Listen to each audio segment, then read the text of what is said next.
ભાવનગરમાં વ્યાજખોરનો ત્રાસ, 50 રૂપિયા હજારની ઉઘરાણીમાં મહિલાએ ફિનાઇલ પીધું।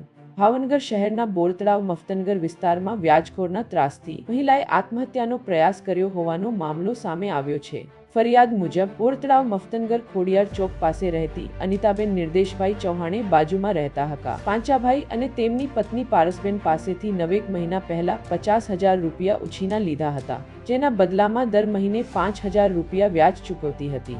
આ મહિને પતિને દવાખાનામાં દાખલ કરવાના કારણે વ્યાજ આપી શક્યા ન હતા। ત્યારબાદ આરોપીઓએ મહિલાને ઘરે બોલાવી ગાળો આપી, ધમકી આપી અને મારવા દોડ્યા હોવાનું ફરિયાદમાં જણાવાયું છે। બાદમાં આરોપીની પત્નીએ ફોન કરીને વ્યાજના પૈસા નહીં આપે તો સારાવાર નહીં રહે તેવી ધમકી આપી હતી। ધમકી અને ત્રાસથી કંટાળીને મહિલાએ પોતાના ઘરે ફિનાઇલ પી આત્મહત્યાનો પ્રયાસ કર્યો હતો। તેમને સારવાર માટે હોસ્પિટલમાં ખસેડવામાં આવ્યા છે, જ્યાં હાલ તેમની સારવાર ચાલી રહી છે। બનાવ અંગે મહિલાએ બોરતળાવ પોલીસ સ્ટેશનમાં ફરિયાદ નોંધાવતા પોલીસે બંને આરોપીઓ સામે BNS કલમ 352, 151(2), 151(4) ગુજરાત નાણાં ધીરધાર અધિનિયમની કલમ 40 અને 42 તેમજ GP એક્ટ કલમ 135 હેઠળ ગુનો નોંધી વધુ તપાસ હાથ ધરી છે। Makwana Jaydeep, NEET 24 news, Bhavnagar.